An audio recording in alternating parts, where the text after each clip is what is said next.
Masih dari Jawa Timur, pemirsa, pasangan suami istri di Ponorogo, Jawa Timur tewas mengenaskan di kamar rumahnya. Keduanya mengalami luka parah di bagian kepala belakang setelah dihantam benda tumpul oleh anaknya sendiri.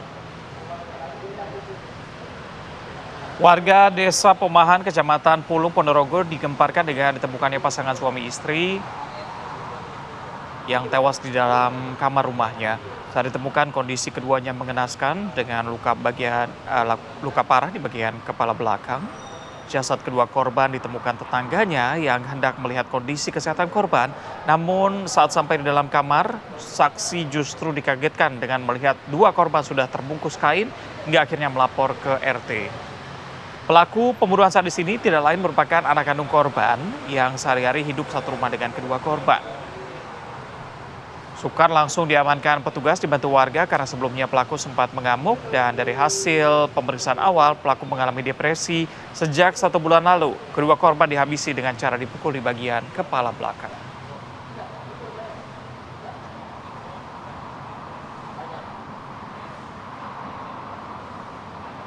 Dan untuk mengetahui lebih dalam terkait dengan kasus ini sudah bergabung bersama kami Kasat Reskrim Polres Ponorogo AKP Imam Mujali. Selamat pagi, Assalamualaikum Pak Kasat. Waalaikumsalam warahmatullahi wabarakatuh, Mas Reza dan Mbak Mala, dan selamat pagi pemirsa TV One dimanapun berada. Ya, apa yang perlu dijelaskan, Mas Reza? Pak Kasat, tadi dijelaskan bahwa pelakunya merupakan anak korban dan sudah mengalami depresi sejak 1 bulan lalu. Apa yang menyebabkan depresi dan apakah memang cekcok antara anak dan orang tua ini sudah lama terjadi?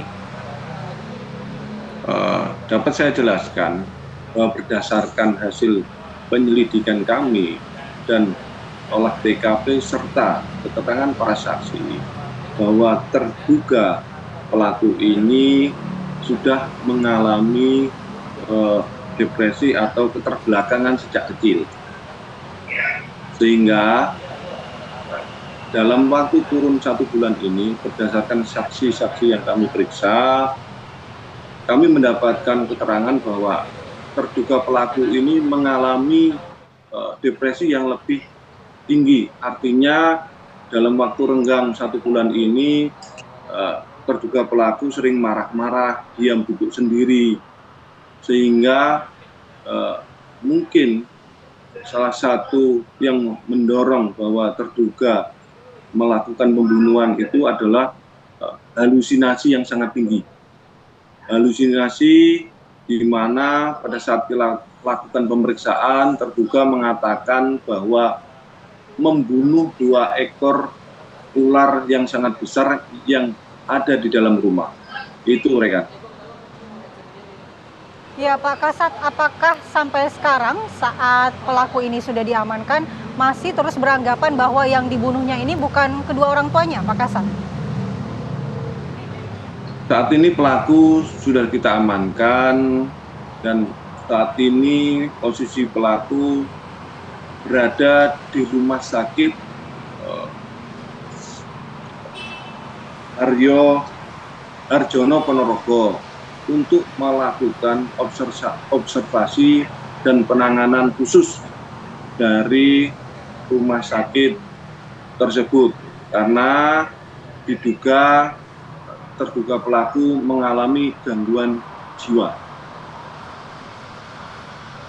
Baik, Pak Kasat, yang cukup menarik di sini tadi dikatakan bahwa jasad kedua korban ini pertama kali ditemukan oleh tetangga yang ingin mengecek kondisi kesehatan dari korban. Kedua korban ini apakah dalam kondisi yang tidak sehat selama beberapa saat sebelum mereka meninggal?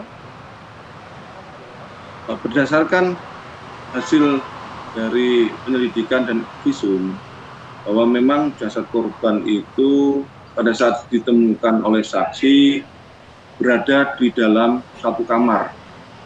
Dua-duanya terbaring tengadah ke langit dan bersampingan, dikerukupin, diselimutin dengan sarung. Namun saat ini sudah dilakukan pemakaman langsung oleh pihak keluarga. Ya, Pak Kasat, berapa lama kira-kira rentan waktu setelah pembunuhan dilakukan oleh anak korban, kemudian sampai ditemukan oleh tetangga jasad kedua korban, Pak Kasat? Saya dapat jelaskan bahwa rentan waktu pembunuhan diperkirakan pukul 12 sampai 14.00 karena berdasarkan hasil penyelidikan dan pemeriksaan saksi bahwa salah satu saksi datang ke rumah terduga pelaku menanyakan keberadaan korban itu sekitar pukul 10 masih kelihatan. Namun setelah pukul 12.00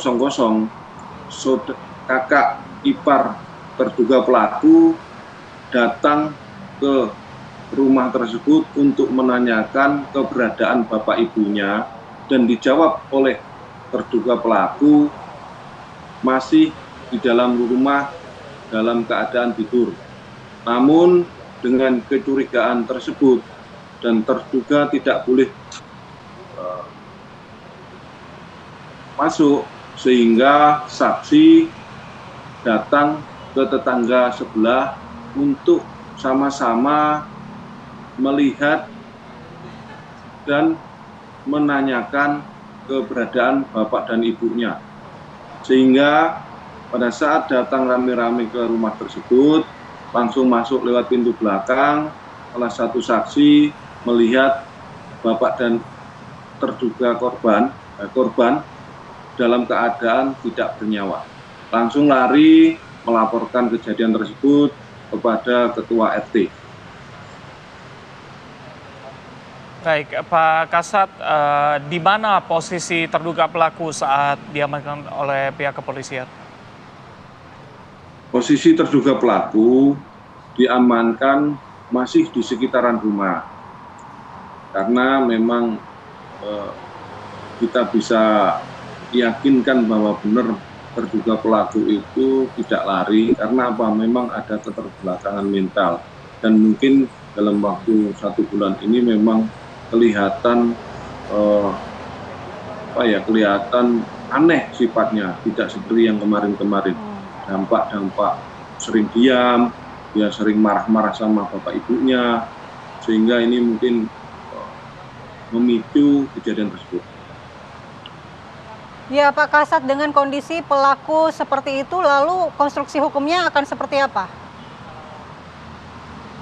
Untuk saat ini, karena kita belum mendapatkan hasil analisa dari dokter gangguan jiwa, kita masih terapkan terkait dugaan tindak pidana pembunuhan pasal 338. Namun ketika nanti dalam tahap-tahap observasi dan tahap-tahap penyelidikan ini memang benar bahwa terduga pelaku mengalami gangguan jiwa dan keterbelakangan mental, maka menurut pasal 44 KUHP, seorang yang mengalami gangguan jiwa tidak dapat mempertanggungjawabkan atas perbuatan tersebut. Artinya dia akan bebas dan dia akan dilakukan penanganan khusus terhadap terduga pelaku tersebut. Baik, terima kasih Pak Kasat Reskrim Polres Ponorogo AKP Imam Mujali atas waktunya bergabung di Apa Kabar Indonesia Pagi dan selamat bertugas kembali, Pak.